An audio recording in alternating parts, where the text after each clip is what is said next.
আজকের ঘটনাটা যদি মিথ্যা মনে হয় তাহলে শেষ পর্যন্ত শুনুন, কারণ এই ঘটনার পর একজন মানুষ আজও রাত 2টার পর ফোন ধরতে সাহস পায় না।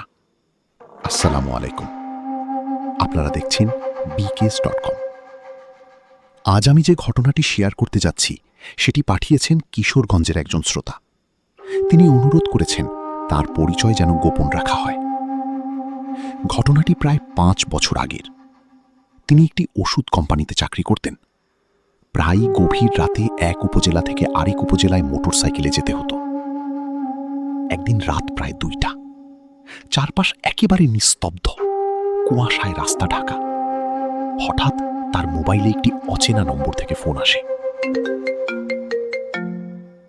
ফোন ধরতেই ওপাশ থেকে একটি বৃদ্ধ কণ্ঠস্বর ভেসে এলো, বাবা একটু থামো, আমাকে নিয়ে যাবে? তিনি অবাক হয়ে চারদিকে তাকালেন।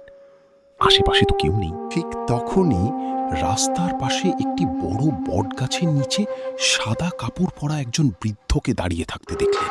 তিনি মোটরসাইকেল থামালেন, কিন্তু পরের মুহূর্তে যা দেখলেন তা তার শরীর ঠান্ডা করে দেওয়ার জন্য যথেষ্ট ছিল। বৃদ্ধ ধীরে ধীরে মোটরসাইকেলের দিকে এগিয়ে আসছিলেন, কিন্তু তার হাঁটার কোনো শব্দই হচ্ছিল না। ঠিক তখনই মোবাইল আবার বেজে উঠল, একই নম্বর। ফোন ধরতেই আগের সেই কণ্ঠস্বর ভেসে এলো, কোথায় গেলে বাবা, আমি তো তোমার পেছনেই আছি।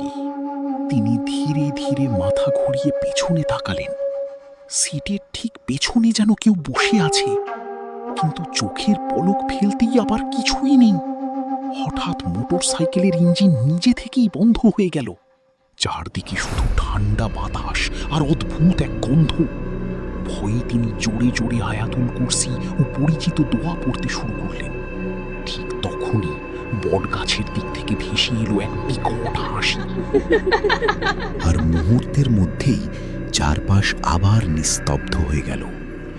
কয়েক মিনিট পর মোটরসাইকেল হঠাৎ নিজে থেকেই স্টার্ট হয়ে গেল। তিনি আর এক মুহূর্ত সেখানে দাঁড়াননি। পরদিন সকালে এলাকার কয়েকজন প্রবীণের সঙ্গে কথা বলে তিনি জানতে পারলেন, বহু বছর আগে ওই বটগাছের নিচে এক বৃদ্ধ সড়ক দুর্ঘটনায় মারা গিয়েছিলেন।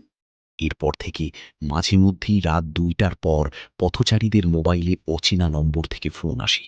কিন্তু আশ্চর্যের বিষয় হলো, কল লিস্টে সেই নম্বরের কোনো অস্তিত্বই পাওয়া যায় না। আজও সেই রাস্তা দিয়ে যারা গভীর রাতে যায় তাদের অনেকেই দাবি করেন বটগাছের নিচে সাদা কাপড় পরা একজন বৃদ্ধ দাঁড়িয়ে থাকেন। তিনি কি সত্যি সাহায্য চান, নাকি কাউকে নিজের সঙ্গে নিয়ে যেতে চান? এই প্রশ্নের উত্তর আজও কেউ জানে না।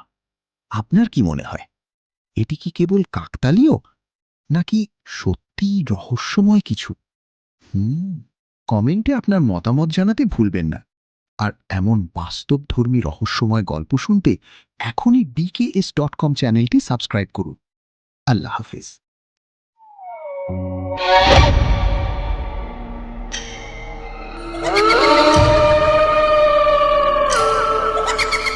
BK